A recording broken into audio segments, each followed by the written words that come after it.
Alors, très souvent, Gita me disait, mais Patricia, tu crois que ce que tu fais chez toi dans ta cuisine ne concerne que ta cuisine? Parce que l'ego vit comme tout séparé et nous séparés des autres. Mais c'est la vision du petit moi.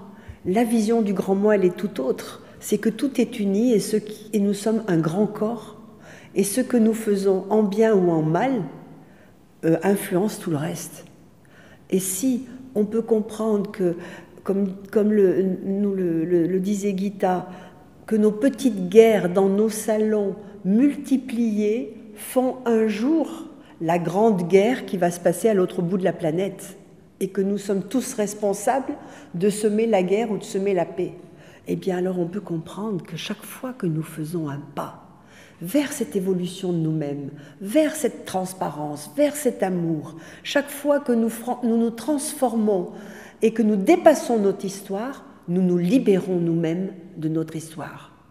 Et par la même occasion, nous libérons ceux qui ont une histoire comparable à la nôtre.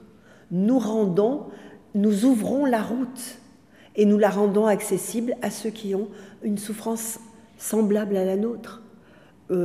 Gita prend l'exemple des expériences qui ont été faites avec le règne animal, le rat qu'on met dans un labyrinthe dans un pays et pareil dans plusieurs autres pays.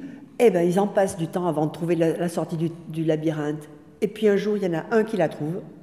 Et au même moment, l'instant d'après, les autres à l'autre bout du monde trouvent l'issue aussi.